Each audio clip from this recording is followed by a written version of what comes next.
Bonjour à tous. Aujourd'hui, nous sommes le vendredi 31 octobre 2025 et notre ami Martin Armstrong est avec nous.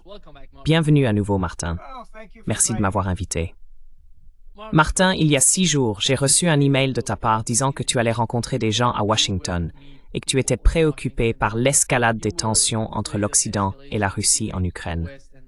Qu'y a-t-il de nouveau, selon toi? Que se passe-t-il avec les personnes responsables des politiques sur l'Ukraine aux États-Unis?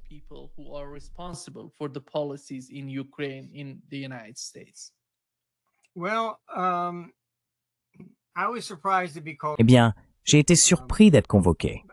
Je suppose qu'ils savent que nous avons des bureaux dans le monde entier, donc ils savent que j'ai des canaux officieux dans toutes les directions. Ils ont mentionné cela et ont dit qu'il serait utile que je puisse éventuellement utiliser ces canaux. Je pense que j'ai réussi au moins à les effrayer un peu, au point qu'ils hésitent. J'ai expliqué, regardez, quand Khrouchtchev a dû reculer en 1962 lors de la crise des missiles de Cuba, un coup d'État a eu lieu, et ensuite Brezhnev est arrivé. C'est là que nous avons eu la véritable ligne dure de la guerre froide. En 1991, quand Gorbatchev est arrivé au pouvoir, vous savez, Reagan voulait aller le rencontrer.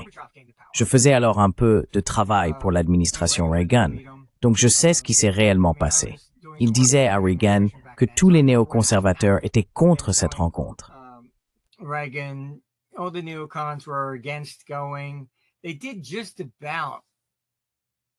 Ils ont pratiquement tout fait. La plupart des gens ne s'en rendent pas compte, mais ils ont quasiment organisé un coup d'État contre Reagan. Je veux dire, ils sont allés au Congrès pour leur demander de le désavouer. Ils ont tout fait pour essayer de l'empêcher, même de rencontrer Gorbatchev. Et vous savez, je n'ai pas vraiment lu les livres d'histoire récents pour voir s'ils disent la vérité ou non. Mais je veux dire, Reagan mérite beaucoup de crédit pour avoir tenu tête aux néoconservateurs. En gros, il leur a dit « Prenez ça, débrouillez-vous », et il y est allé. Ensuite, ce qui s'est passé, comme je l'ai publié dans le livre « Le complot pour s'emparer de la Russie », disponible sur Amazon, dès le tout début, j'ai mis la main sur tous les documents déclassifiés de l'ère Clinton. Et là, dès le départ, j'ai inclus le document déclassifié qui montre que la Russie avait été invitée à rejoindre l'OTAN. La plupart des gens ne le savent pas.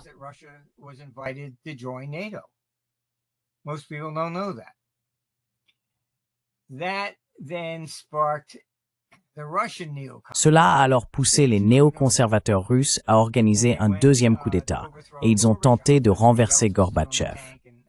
C'est à ce moment-là que Eltsine est monté sur le char et tout le reste. Ils ont vu cela comme une reddition à leurs pires ennemis, les néoconservateurs de l'autre camp, si jamais ils acceptaient cet accord, rejoindre l'OTAN. Ce que je leur ai alors dit, et je crois que j'étais le seul à le dire, c'est que si vous pensez vraiment pouvoir humilier Poutine et le forcer à partir, vous vous trompez lourdement. Parce que, d'abord, ils savent que ce n'est pas une guerre contre l'Ukraine, c'est une guerre contre l'OTAN. Et s'ils reculent, leurs néoconservateurs risquent bien d'organiser un troisième coup d'État. Et qu'est-ce que vous obtiendrez? Vous obtiendrez une guerre nucléaire. C'est aussi simple que ça. Voilà.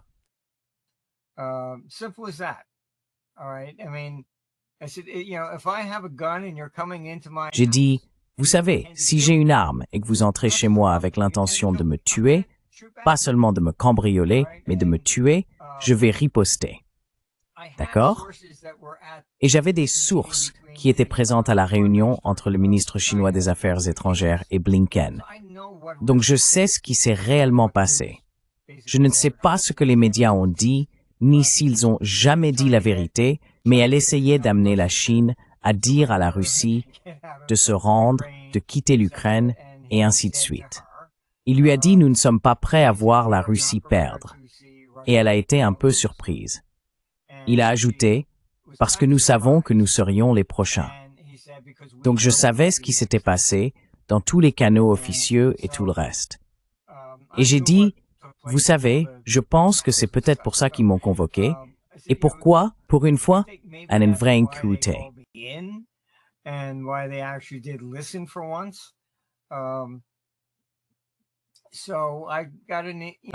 Donc j'ai reçu un message texte, je crois que c'était hier matin, disant « Écoute, les négociations se passent bien, merci.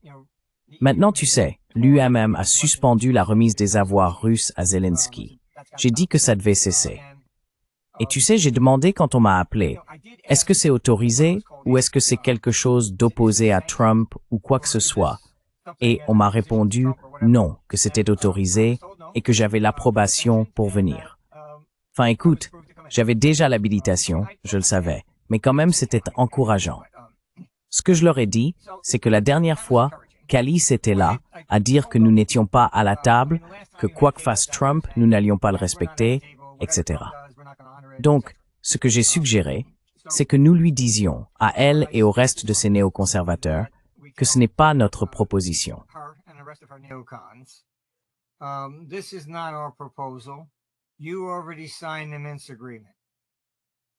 Vous avez déjà signé un accord immense, donc vous n'avez pas besoin d'être à la table, vous l'avez déjà signé. Et l'Ukraine aussi. Honorez cet accord, d'accord? Et si vous ne le faites pas, j'ai suggéré que les États-Unis se retirent de l'OTAN. Ensuite, deuxième partie. Zelensky dit partout que ce sera la plus grande opportunité d'investissement de l'histoire européenne pour reconstruire l'Ukraine. D'accord? Il s'attend à obtenir des milliers de milliards de dollars. Ma suggestion, pour forcer ce petit gars en gros à signer, était que Trump publie un décret stipulant qu'aucune entreprise américaine n'a le droit d'investir 10 cents directement ou indirectement en Ukraine. Couper Larry Fink à la racine. Cela obligerait alors ce pseudo-représentant de l'Ukraine. Je veux dire, ses sondages sont tombés à 23%.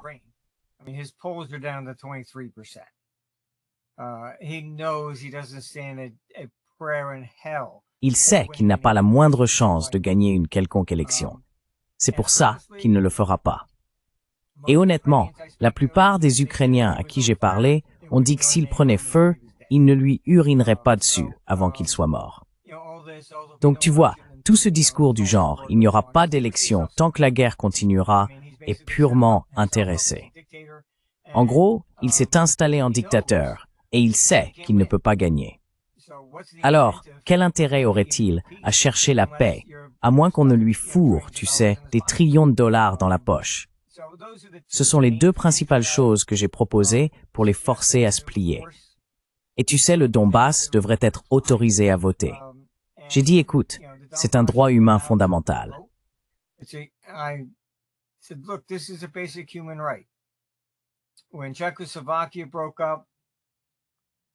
Quand la Tchécoslovaquie s'est dissoute, la République tchèque et la Slovaquie se sont séparées selon des lignes ethniques.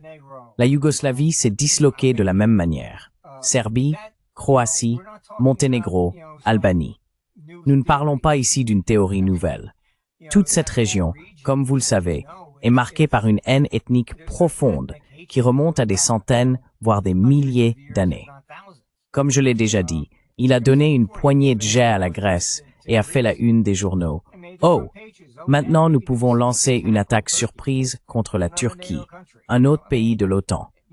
Je veux dire, la haine entre les Turcs et les Grecs remonte à Alexandre le Grand. Ce ne sont pas des choses que vous changerez un jour. Comme je leur ai dit, nous ne jouons pas au Monopoly ici.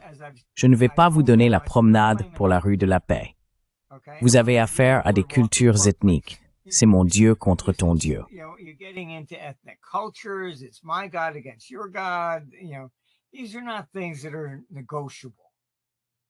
Ce ne sont pas des choses négociables comme l'Iran et Israël. Ils ne vont pas devenir amis. L'Iran ne va pas se présenter à leur synagogue. Enfin, soyons sérieux. Ces choses sont profondément enracinées et elles vont rester ainsi pendant des années. Parlons donc de la réalité plutôt que de la fiction. Et pourquoi le Donbass voudrait-il avoir quoi que ce soit à faire avec l'Ukraine, alors que l'Ukraine est le berceau du nettoyage ethnique? Historiquement, ils ont tué plus de gens, Polonais, Juifs, Russes. C'est pour cela qu'ils ont rejoint Hitler. Hitler leur avait promis un pays. Leur héros national, Bandera, tuait quiconque n'avait pas essentiellement du sang ukrainien. Et c'est pour cette raison que le Donbass a voulu se séparer, parce qu'il les déteste. Vous pensez vraiment qu'ils vont les traiter correctement? Il a interdit leur langue.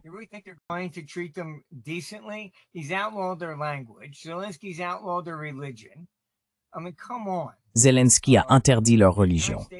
Franchement, voyons. Si les États-Unis interdisaient l'espagnol, ou si le Canada interdisait le français, il y aurait aussi des guerres civiles là-bas. Il y a certaines choses qu'on ne peut tout simplement pas faire. Et donc, vous savez, Zelensky n'est pas, si l'on regarde simplement ses actions, un homme digne de confiance. L'une de mes sources là-bas était un Américain, Laura, et Zelensky l'a fait arrêter. Et comme par magie, il meurt d'une pneumonie en prison. C'est lui qu'il appelait un cocaïnomane, celui qui menait toutes les enquêtes sur lui. Oh, il se fait arrêter pour quoi? Être pro-russe? Et il meurt comme par magie d'une pneumonie? Donc vous ne vous êtes pas occupé de lui non plus, même si c'était vrai?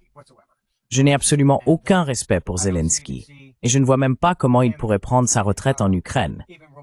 Ils ont essayé de l'assassiner en mai de l'année dernière.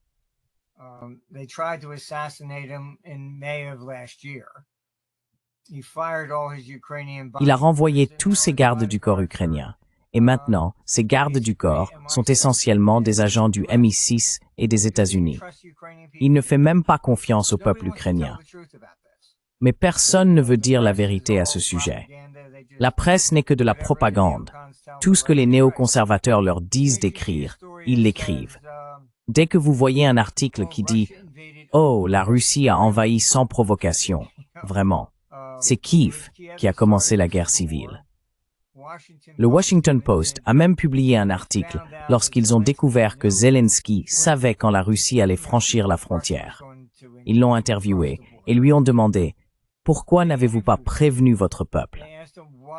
Sa réponse, elle est là dans le Washington Post, a été « Eh bien, si je l'avais fait, cela m'aurait coûté 7 milliards de dollars. » Il voulait que le plus grand nombre possible de civils soient tués pour pouvoir en accuser la Russie. C'est ce qu'ils font. Si vous regardez la Seconde Guerre mondiale, je veux dire, plus de civils sont morts que de soldats. C'est toujours le cas.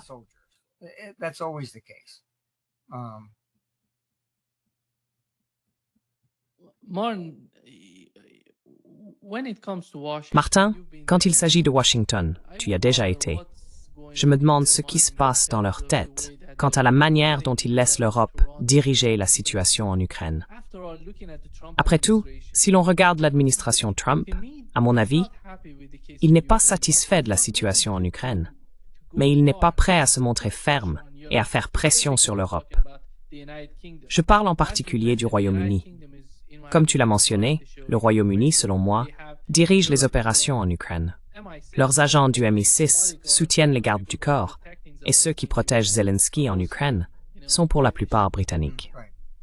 Alors, ne penses-tu pas qu'avec le temps, s'ils parviennent d'une manière ou d'une autre à convaincre l'administration Trump de leur accorder, disons, peut-être de 2% à 5%, ce que je ne pense pas possible, mais si cela arrivait, qu'est-ce qu'ils pourraient encore proposer pour le convaincre de poursuivre le conflit en Ukraine, à ton avis?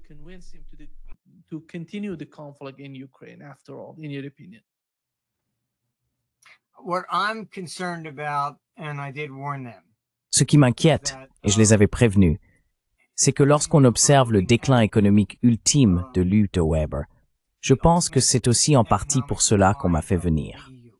Très bien, les ministres des Finances du Royaume-Uni et de la France ont laissé entendre qu'ils pourraient avoir besoin d'un plan de sauvetage du FMI. Et je les ai avertis. Regardez, l'Europe va s'effondrer parce qu'elle traverse un déclin économique d'une ampleur inimaginable. C'est pour cela qu'ils ont besoin de la guerre. Je veux dire, il suffit de regarder les décisions qu'ils ont prises. Il y a eu les confinements liés au Covid qui ont fait disparaître de nombreuses petites entreprises. Ensuite, les politiques sur le changement climatique. Même résultat. Puis ils ont imposé des sanctions à la Russie. Très bien. Et c'était le 19e paquet de sanctions. Donc les 18 premiers n'ont pas fonctionné, n'est-ce pas?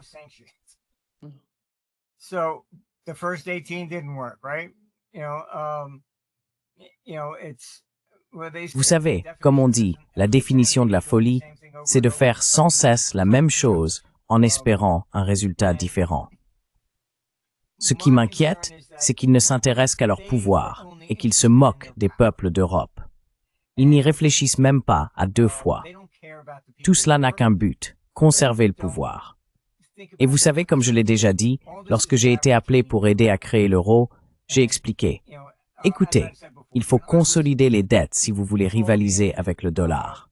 Mais Helmut Kohl n'a pas voulu que cela se fasse, car il disait que s'il laissait le peuple allemand voter, il aurait perdu à 7 contre 3.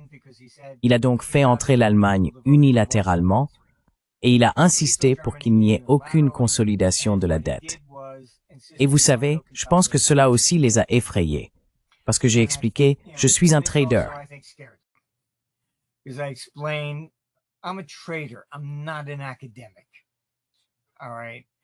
ne suis pas un universitaire. Très bien, les universitaires s'occupent de théorie. Moi, je dois m'occuper de la réalité. Et la différence, c'est qu'il a dit, regardez, aux États-Unis, les réserves des banques sont des bons du Trésor américain. Ce ne sont pas, vous savez, les dettes de l'Illinois, de Chicago ou de la Californie. Si la Californie faisait faillite, qui est le prochain? Oh, l'Illinois, celui-là. Très bien, donc en Europe, vous n'avez pas de dette fédérale. Donc pour l'exemple, si la France a besoin d'un renflouement du FMI, que vont faire les traders? Ils vont regarder quelles banques détiennent le plus de dettes françaises, car c'est leur réserve. Ensuite, ils vont commencer à vendre ces banques à découvert. Vous voyez donc que cela revient à saper le système bancaire européen. Et en plus de cela, en moyenne, 70% des fonds de pension doivent détenir de la dette publique. Très bien.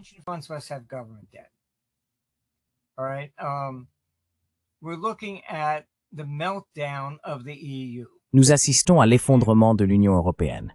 Et je les avais prévenus, j'ai dit écoutez, je doute sérieusement que l'UEM soit capable de survivre au-delà de 2030.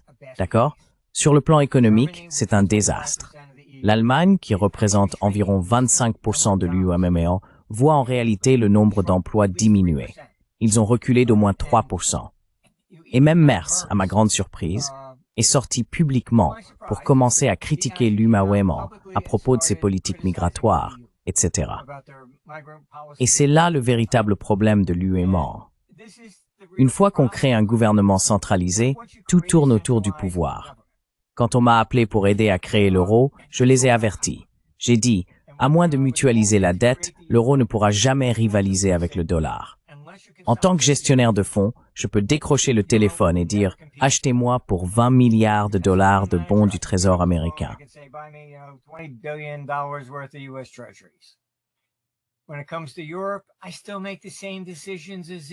En ce qui concerne l'Europe, je prends toujours les mêmes décisions comme si l'euro n'existait pas. Est-ce que je veux la France? Est-ce que je veux l'Allemagne? Est-ce que je veux l'Italie? Rien n'a changé. Très bien. Donc, vous savez, oui, vous avez l'euro, c'est très bien. Mais cela n'a rien à voir avec la dette. En gros, on regarde une situation instable. En 1998, quand je me suis assis pour leur dire « Cela ne sera pas durable à long terme », on m'a répondu « Nous devons simplement créer l'euro. Nous nous occuperons de la dette plus tard. » D'accord, et c'est ce que je veux dire, tout tournait autour du pouvoir. Nous devons simplement créer l'Union européenne. Ensuite, nous nous occuperons du problème. Vous voyez? Donc quand on prend en compte les problèmes économiques, cela donne à l'UPM une incitation à vouloir la guerre, parce qu'elle a besoin d'un ennemi extérieur.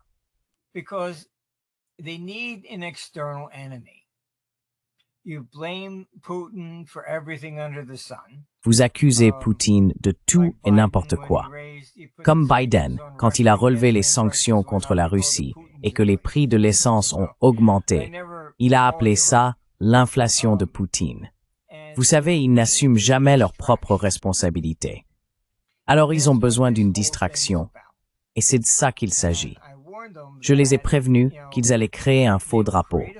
Et mes sources, qui sont généralement très fiables, ont dit « Aucun drone n'était parti de Russie pour survoler la Pologne.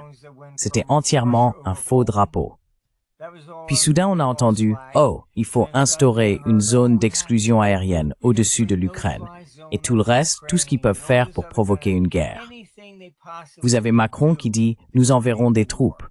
Oh, vous avez tué un Français, c'est la Troisième Guerre mondiale.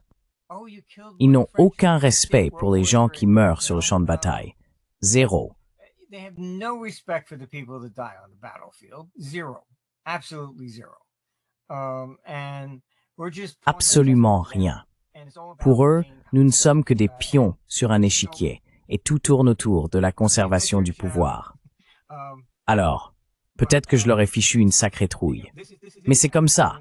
Je veux dire, tu sais, les prévisions économiques pour l'humour, ce n'est pas mon opinion personnelle. C'est l'ordinateur qui les établit. Et l'ordinateur ne s'est jamais trompé sur ce genre de choses. Donc ils le comprennent. Je suppose que c'est en partie pour ça qu'ils finissent par m'appeler, parce que, tu sais, tout le monde a une opinion, mais celle-ci n'est pas la mienne. Je trouve d'ailleurs intéressant le fait qu'on m'ait convoqué au départ. J'ai été surpris, mais on m'a même montré que le KGB avait remis les dossiers JFK.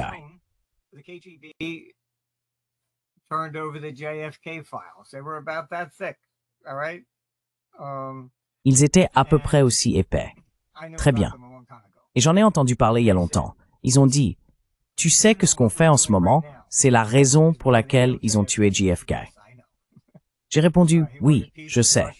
Ils voulaient la paix avec la Russie et les néoconservateurs de la CIA l'ont éliminé. Tout comme les néoconservateurs ont éliminé, tu sais, là-bas, Khrouchtchev et Gorbatchev. Tout le monde a ses néoconservateurs, tu sais, et je ne sais pas. J'ai dîné avec certaines de ces personnes et je leur ai dit, écoutez, j'ai fait de mon mieux pour comprendre leur façon de penser et je n'y arrive pas. Tout ce que je peux dire, c'est que c'est une sagesse primordiale. Juste de la haine, c'est tout.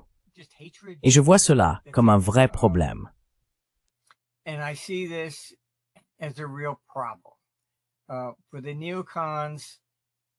Pour les néoconservateurs qui ont grandi dans les années 50 avec McCarthy et la peur du communisme, ils détestaient simplement les communistes. Alors quand le communisme est tombé, oh, que s'est-il passé? J'ai encore besoin d'un ennemi. J'ai expliqué, j'ai dit, écoutez, la seule chose que je peux vous dire, c'est qu'ils sont juste furieux que le communisme soit tombé. Ils ont passé toute leur vie à se préparer et n'ont jamais eu l'occasion de tirer sur qui que ce soit. Vous savez, je ne pouvais pas l'expliquer autrement. J'ai dit la même chose à propos du Moyen-Orient. Je les ai prévenus. Les perspectives d'un accord de paix à long terme sont probablement nulles. Vous avez le Hamas, c'est la même chose. Ce sont des types qui ont été élevés depuis l'enfance à haïr les Juifs. Vous pensez qu'ils vont soudainement dire « Oh, Kumbaya », voyez, c'est comme ça.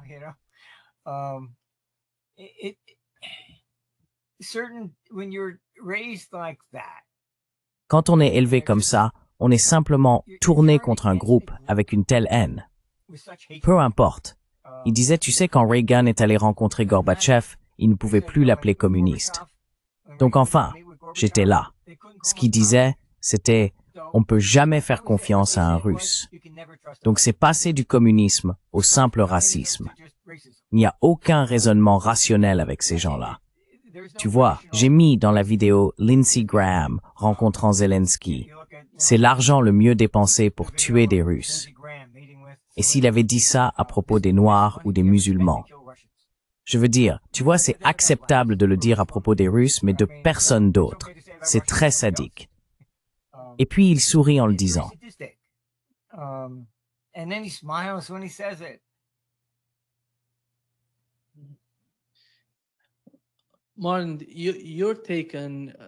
Martin, ton point de vue sur la situation avec l'administration Trump, c'est qu'une manière ou d'une autre, à un moment donné, ils savent ce qui se passerait dans le cas de l'Ukraine. Ou peut-être pas, comme nous en parlons. Tu sais, nous parlons chaque jour des nouvelles escalades, des nouveaux événements, des nouvelles attaques dans cette région, mais nous ne savons pas vraiment ce qu'ils ont en tête. Savent-ils même ce qu'ils veulent de l'Ukraine?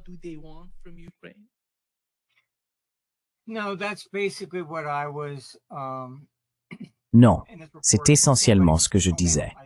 Dans ce rapport, que tout le monde peut télécharger, j'ai décidé de le publier ouvertement pour tous, parce que la plupart de ce qu'on trouve dans les médias n'est que de la propagande de toute façon. Et comme je l'ai dit, cela n'a plus rien à voir avec l'Ukraine. Cela a été lancé pour affaiblir la Russie. Et des sources très fiables l'ont affirmé dès le début. Cela n'avait rien à voir avec l'Ukraine. Et regardez les Balkans. L'OTAN a bombardé la Serbie, pas la Croatie. Pourquoi? Parce que les Serbes étaient pro-russes. D'accord, c'est la même chose. Vous savez, oh, le Donbass, ce sont des Russes, ce sont nos ennemis.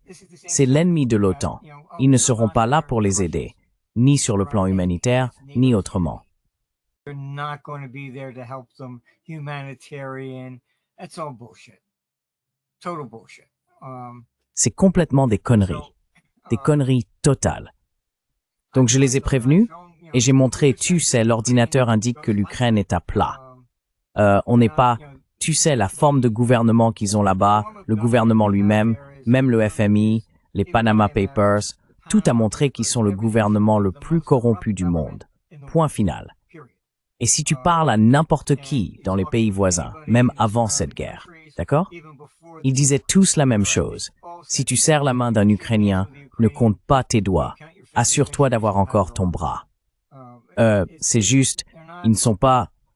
Je pense que Bandera a essentiellement créé une haine ethnique tellement enracinée qu'elle est devenue systémique là-bas. Et c'est ça le problème.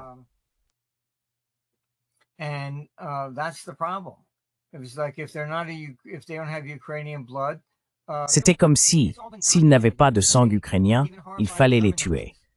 Tout cela a été documenté. Ils ont même horrifié les nazis allemands.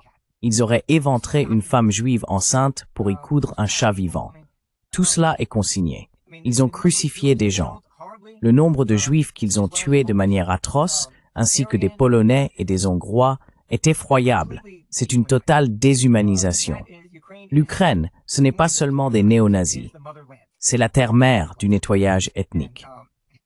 Il y a bien eu des choses entre les Serbes et les Croates, etc., mais cela paraît insignifiant à côté de l'histoire de l'Ukraine. Et c'est pour cela qu'il y a encore là-bas des groupes qui se promènent avec des symboles nazis.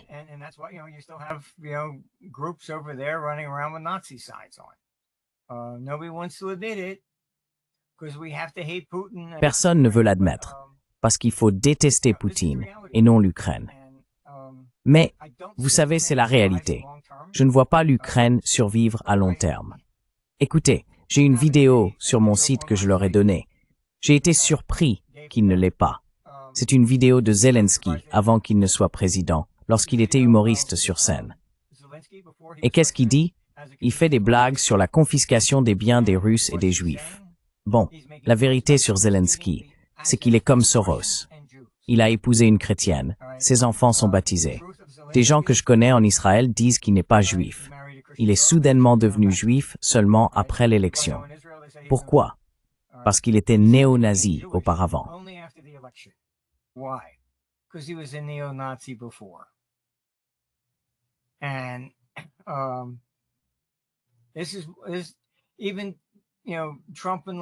Même Trump, lors de la dernière réunion, a dit « Zelensky, il déteste simplement Poutine. Point final. » Alors, quand on met ses haines et ses vendettas personnels en premier, comment peut-on représenter le peuple ukrainien? Je déteste juste les Russes, donc je ne vais pas être d'accord avec lui. Très bien. Qu'on tue encore 1 million d'Ukrainiens, mais je ne vais pas faire ça. Je ne sais pas. Je n'ai absolument aucun respect pour lui. Et je pense qu'il le savait. S'il n'avait raison, pour être surpris, est un peu convoqué. So that's one of the reasons I was surprised being called in.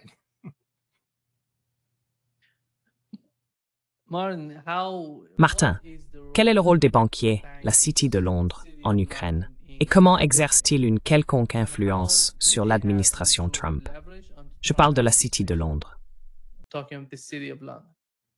don't believe so. Je ne le crois pas. Écoutez, l'idée délirante, c'est qu'ils peuvent conquérir la Russie, s'emparer des 75 000 milliards de ressources naturelles qu'elle possède, soit le double de la dette nationale des États-Unis, et qu'ensuite l'Europe et l'Empire britannique s'élèveront de nouveau au sommet du monde. Très bien, mais c'est vraiment une vision délirante. Vous vous souvenez quand Trump est sorti en disant « Oh, eh bien oui, la Russie est un tigre de papier ». l'Ukraine peut garder toutes ses terres et en prendre davantage. Il était sarcastique, parce que c'est exactement ce que disent les néoconservateurs et l'OTAN en Europe. La Russie, ne vous en faites pas. J'ai entendu l'excuse selon laquelle Poutine n'utiliserait jamais l'arme nucléaire, car il sait que cela se retournerait contre lui.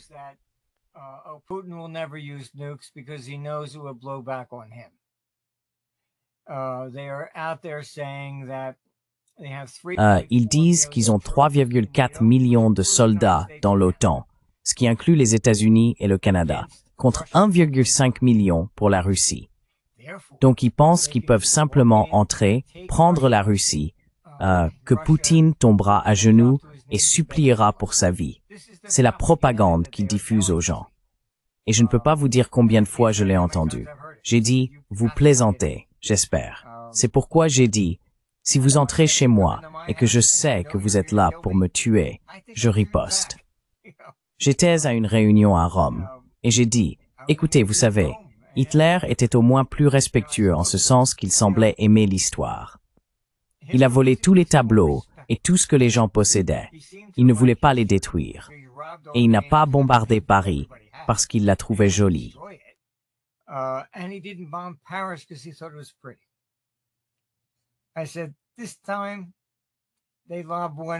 J'ai dit, cette fois, ils en envoient une ici pour t'avoir, et là, adieu le Colisée. Tu vois, comme si on jouait à un autre jeu. Et ils disent que les armes nucléaires ont perdu leur valeur dissuasive. C'est comme s'ils disaient, bon, d'accord, très bien, on peut faire exploser le monde. Ils le savent, on le sait, donc personne ne les utilisera. On le fera de manière conventionnelle. Alors, où est l'incitation? Toute l'idée des armes nucléaires, c'était d'empêcher la guerre. Ce n'est plus le cas.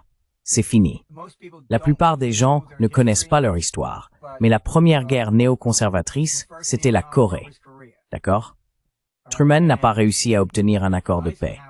Finalement, quand Eisenhower est arrivé, lui non plus n'a pas pu en obtenir un. Alors, qu'a-t-il fait? C'est là que toute la course à l'armement nucléaire dissuasif a commencé. Il a menacé la Corée.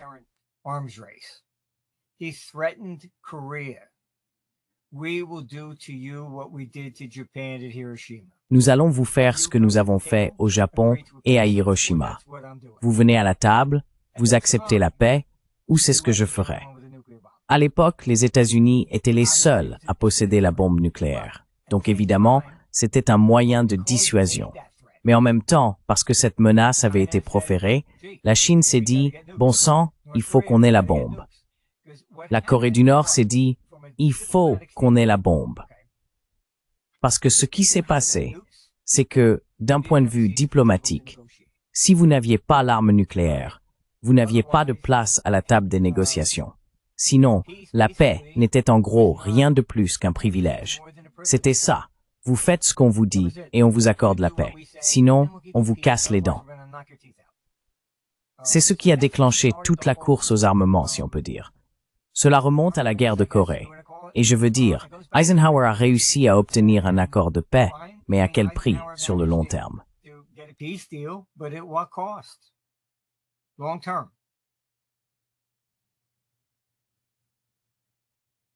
Trump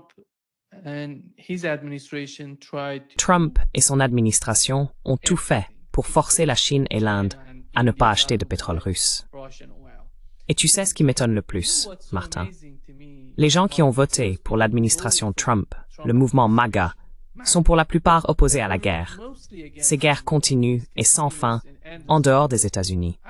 Tu sais, quand il s'agit du Moyen-Orient, de l'Ukraine, qui est aujourd'hui bien plus dangereuse, et quand il s'agit de Taïwan. Mais ce qu'ils obtiennent, c'est qu'une nouvelle administration arrive et essaye de faire la même chose, exercer des pressions sur l'Inde et sur la Chine, et cela ne fonctionne pas.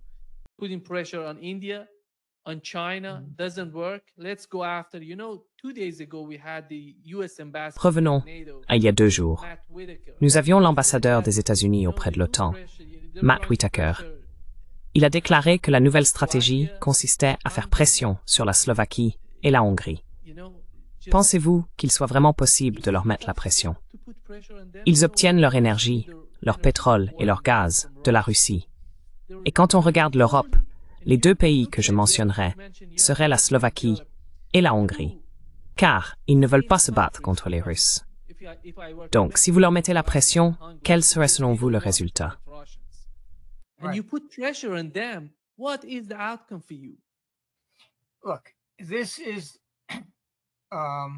Écoutez, c'est là que je ne suis pas d'accord. Peut-être la raison pour laquelle on m'a fait venir. Je comprends les néoconservateurs. Ils pensent qu'ils peuvent mener la guerre sur le plan économique, d'accord? Et ils n'ont jamais gagné une seule fois. Ils ont imposé des sanctions à Cuba en 1960. Elles sont toujours en place. L'Iran, ils ont imposé des sanctions pour se débarrasser de l'ayatollah en 1969. Il est toujours là, d'accord? Cette théorie, ils l'ont utilisée, vous savez, même pour l'Irak. Et vous pouvez voir les excuses de Tony Blair sur YouTube à propos de l'Irak. Il a dit « Nous pensions les libérer de Saddam ». Nous n'avions pas réalisé que nous les soumettions à davantage de violence sectaire. Voilà la théorie néoconservatrice.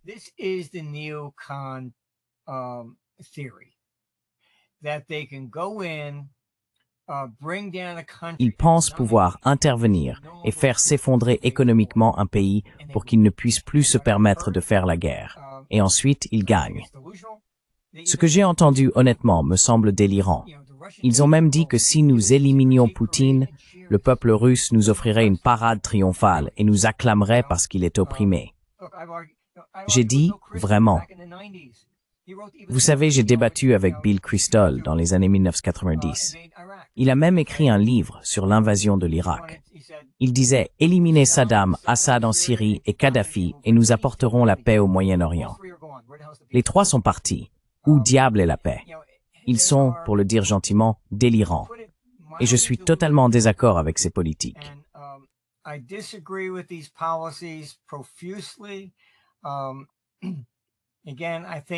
Encore une fois, je pense que j'ai peut-être été convoqué à cause de ça.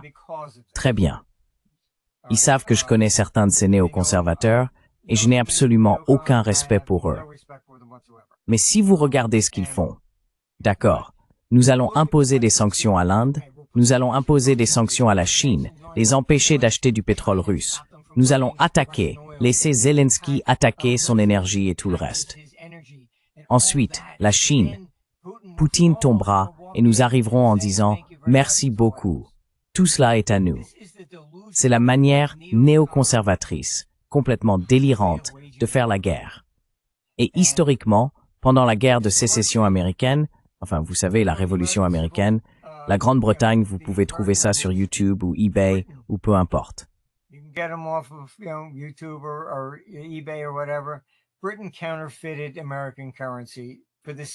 La Grande-Bretagne a contrefait la monnaie américaine pour la même raison, saper l'économie américaine. Napoléon a contrefait la monnaie britannique pour la même raison. Hitler a même réalisé un documentaire à ce sujet. Il faisait graver et imprimer de fausses livres sterling par des juifs dans les camps de concentration afin de déstabiliser l'économie. C'est une stratégie qui existe depuis, disons, des siècles. Il n'y a aucune preuve qu'elle ait jamais fonctionné. Enfin, ce sont 3 exemples, et on peut acheter ces fausses monnaies historiques, les encadrer. Elles sont très jolies, vous savez. Mais, donc les néoconservateurs, je pense, enfin j'ai grandi dans la région de Philadelphie.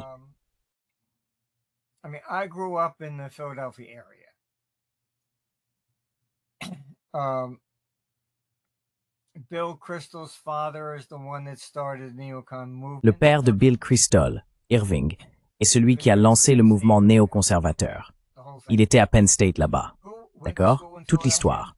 Qui est allé à l'école à Philadelphie et traîné avec les Kristol? Netanyahou. Je crois qu'ils ont utilisé Netanyahou pour atteindre Trump. Trump, je pense, l'a à tort considéré simplement comme un chef d'État, alors qu'il fait en réalité partie du mouvement néoconservateur. C'est juste une philosophie, c'est à peu près tout. Nous apportons la paix en tuant tous nos ennemis, en gros. Et je pense que c'est comme ça qu'ils sont entrés, parce qu'après 2 tentatives d'assassinat, on pourrait penser que Trump serait un peu plus malin. Genre, qu'est-ce qui se passe ici? Donc je pense qu'ils ont utilisé Netanyahou pour s'infiltrer là-dedans. So I think they used Netanyahu to get in there. But look, all this is... Mais regarde, tout ça devient vraiment fou à ce stade du jeu. Je fais ce que je peux. Au moins, ils m'ont appelé, et je vais leur crier dessus aussi fort que je peux. Les gens devraient savoir qu'ils ont adopté une loi qui dit que si tu reçois de l'argent d'un gouvernement étranger, tu dois t'enregistrer comme agent de ce gouvernement. Et si tu ne fais pas, tu peux prendre genre 20 ans de prison ou quelque chose comme ça. Parce que nous avons des bureaux partout, de la Chine aux Émirats arabes unis, et que je traite probablement avec plus de gouvernements que quiconque, peut-être même dans toute l'histoire. Je ne peux pas accepter 10 centimes de n'importe quel gouvernement. Point final. Pas même des États-Unis. Donc ce que ça fait, c'est premièrement, ça me donne de la crédibilité, et deuxièmement, de l'indépendance. Je ne vais pas me pointer là-bas pour leur dire ce qu'ils veulent entendre, juste pour garder mon poste.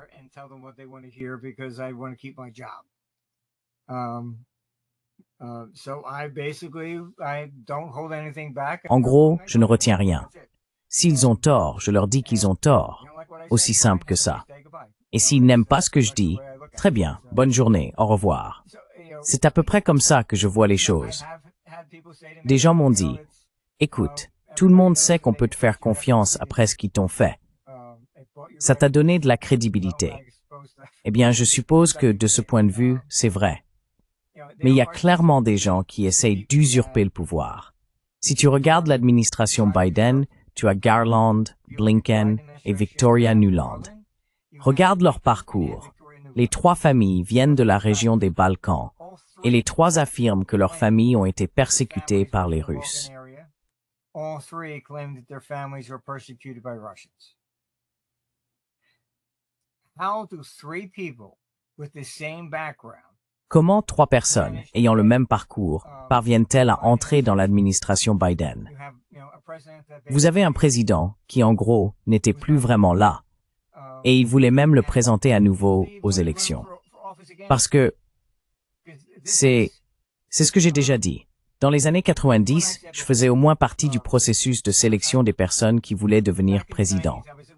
On m'envoyait pour leur expliquer comment le monde fonctionne réellement, NAT, etc. Et puis en 1999, on m'a demandé, je le jure devant Dieu, on m'a demandé, nous voulons t'envoyer rencontrer Bush Jr. J'ai dit d'accord, très bien. Ils ont dit, oh, mais celui-là est différent. J'ai demandé, en quoi est-il différent? Ils ont répondu, non, il est vraiment stupide. J'ai dit, pardon? Ils ont utilisé ces mots. Et alors qu'auparavant, c'était un processus de sélection.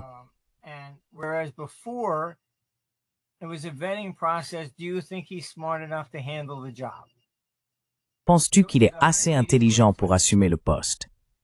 Alors, tout à fait un virage à 180 degrés. Et j'ai dit, pourquoi feriez-vous de quelqu'un de stupide un président? Et ils ont répondu, il a le nom, donc nous pouvons gagner. Alors ils ont choisi le cabinet. Ils ont choisi Dick Cheney, c'était lui en réalité le président, et tous les autres.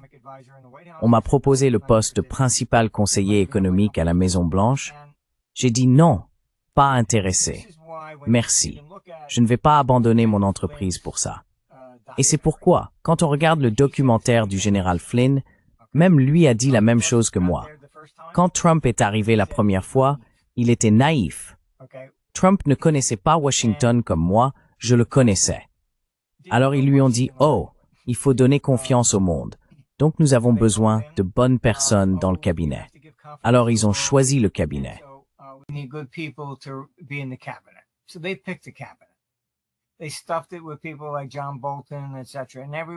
Ils l'ont rempli de gens comme John Bolton et d'autres, et chacun d'eux lui a planté un couteau dans le dos. C'est pourquoi, cette fois, il a choisi son cabinet avant même d'arriver à Washington. Il a compris cette fois-ci. D'accord, c'est une courbe d'apprentissage. Mais bref, regardez, c'est Washington. Ce que vous voyez avec Bush Jr., ce qu'ils ont fait en le plaçant là et en sélectionnant eux-mêmes le cabinet, c'est que la bureaucratie, ou ce que vous appelleriez l'État profond, s'est soudainement mise à diriger le pays. Il n'avait plus besoin de l'autorisation du président. Il faisait simplement ce qu'il voulait. Maintenant, ils découvrent la même chose avec l'administration Biden. Vous savez, le Congrès vient de déclarer que toutes les grâces signées avec des autopenses sont nulles et non avenues. Quelqu'un les met simplement dans la machine. Oui, il a signé. Voilà. Et cela vraiment est poussé à des niveaux incroyables. It really was abused to unbelievable levels. All right. D'accord, mais voilà le problème. L'État profond a goûté à ce pouvoir et il n'a pas voulu le lâcher. Donc vous savez, c'est comme l'OTAN. Je veux dire, l'OTAN aurait dû être dissoute quand le communisme est tombé. Ils étaient là comme le pion de l'autre côté de l'échiquier face au pacte de Varsovie. Et l'OTAN n'a pas d'autre but que la guerre. Ils ne feront jamais la promotion de la paix. S'il y a la paix, oh, Poutine est un type sympa, il n'y aura jamais de guerre. Et on n'a pas besoin d'eux. Ils ne touchent leur pension et ne gardent leurs emplois que tant que Poutine va peut-être envahir la semaine prochaine. Ils ont donc intérêt à battre constamment le tambour de la guerre. C'est tout. Ils ne s'intéressent pas à la paix. Ils ne l'accepteront jamais. C'est pourquoi j'ai dit, dans cette proposition, que l'Europe a signé les accords de Minsk. Europe signed the Minsk agreement. You honor it or we withdraw from NATO. Vous l'honorez ou nous nous retirons de l'OTAN. Coupez-lui les jambes. C'est une institution horrible. Elle n'est pas indépendante, elle n'est pas honnête, c'est une maison de retraite pour les néoconservateurs. Et chacun d'eux, une fois là-bas, dit « Oh, la Russie est maléfique, elle veut conquérir l'Europe. » Pourquoi faire? Très bien. Et je leur ai aussi expliqué, l'Europe n'a rien, d'accord? Ils doivent obtenir leur énergie de la Russie. Saddam est allé, vous savez, au Koweït pour l'énergie. Il n'y a rien ici. Le Japon est allé en Mandchourie pour les ressources. Qu'à l'Europe? Rien. J'ai dit, vous savez, si Poutine entre en Europe, tout ce qu'il va obtenir, ce sont des troubles civils et des maux de tête. Vous allez entrer en France et les Français vont dire, vous allez payer nos retraites maintenant. C'est tout. Il n'y a rien là-bas qui ait de la valeur. Et il le compare à Khrouchtchev. Or, Khrouchtchev, c'était différent.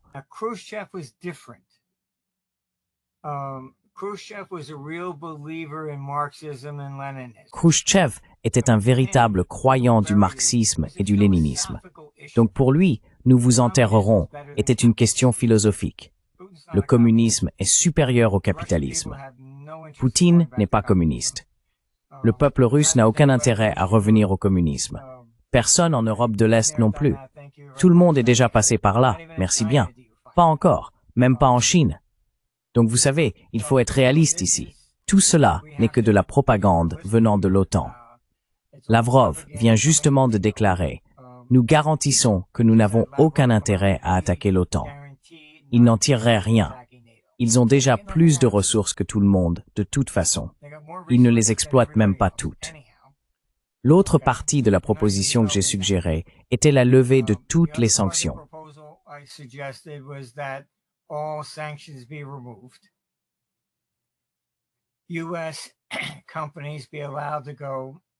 Les entreprises américaines devraient être autorisées à créer des co-entreprises avec la Russie.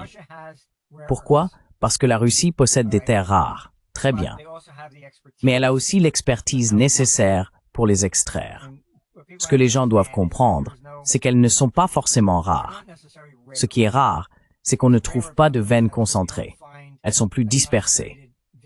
Cela nécessite donc une structure d'extraction différente, plus simple, et la Russie a besoin de capitaux. Très bien. J'ai donc expliqué, et cela les a vraiment surpris, que si nous permettons aux entreprises américaines d'aller en Russie et d'y créer des co-entreprises avec eux, nous garantissons, et la Russie garantit, que leurs actifs sont sécurisés. Qu'est-ce que cela entraînerait?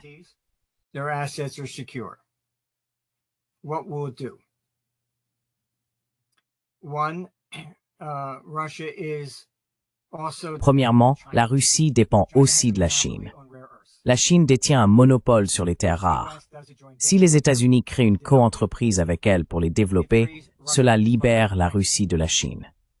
Nous revenons donc à la case départ, à l'époque où Nixon et Kissinger tentaient de les diviser. Nos néoconservateurs, eux, les ont rapprochés. Deuxièmement, En faisant cela, on envoie un signal à l'OTAN et au reste de l'Europe. Nous sommes présents, ne touchez pas. D'accord, leurs yeux se sont ouverts après que j'ai exposé tout cela. Mais vous savez, en tant que conseiller international, j'ai appris il y a longtemps qu'il faut examiner la situation à travers les yeux de chacun, pas seulement les siens. Exactement. Et si vous pouvez faire cela, alors vous avez une chance. C'est ce en quoi, vous savez, Henry Kissinger excellait. Il comprenait. Henry Kissinger was good at. He understood. You must look at it from their perspective. Il faut se mettre à leur place, pas à la vôtre. C'est la seule façon d'amener deux personnes en désaccord à réellement tomber d'accord. Et si nous ne pouvons pas faire cela, eh bien, creusez votre propre tombe, parce que la Troisième Guerre mondiale arrivera. C'est tout ce que je peux dire. Mais il y a ces gens qui sont... Écoutez, je crois que c'était Louis XIV qui a dit sur son lit de mort, « Je crois que j'ai trop aimé la guerre. » Et c'est ce que je vois chez ces gens-là. Ils se moquent de savoir qui meurt. Pour eux, c'est juste « je dois gagner », comme s'il s'agissait d'un match de football ou quelque chose du genre. Ou d'un match de foot? Oui, on les a battus. Voilà. Peu importe combien de personnes sont mortes pour y parvenir, ou quelles en seront les conséquences à long terme. Ils s'en fichent. Ils s'en fichent vraiment.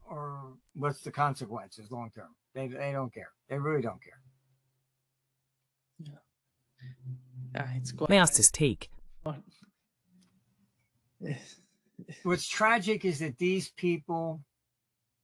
Ce qui est tragique, c'est que ces gens, comme je l'ai dit, Garland, Blinken et Nuland, ont tous les trois dû se faufiler pour atteindre un poste aussi élevé dans l'administration Biden. Et c'était essentiellement pour s'opposer à la Russie, pour des vendettas personnels. Vous savez, regardez les conflits entre Colin Powell et Madeleine Albright. C'est elle qui a envoyé l'OTAN en Yougoslavie, en Serbie, pour les bombarder et tout le reste. Et je crois que dans les mémoires de Colin Powell, il disait même que son arrogance était incroyable. Elle disait « À quoi bon avoir toutes ces armes si on ne peut pas s'en servir ?» Donc, faisons exploser le monde, parce que je les ai. Ils n'ont aucun respect pour l'humanité. Je ne sais pas comment l'expliquer autrement. Et pour moi, elle était tout simplement assez impitoyable. C'est tout.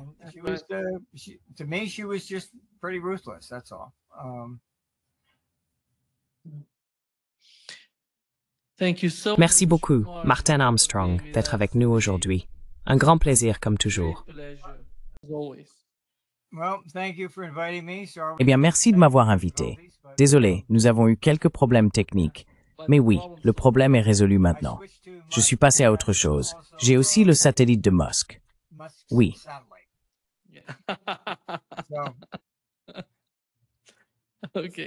D'accord. Merci Musk. Merci Maureen. À bientôt. Au revoir. Très bien. Prends soin de toi. Prends soin de toi.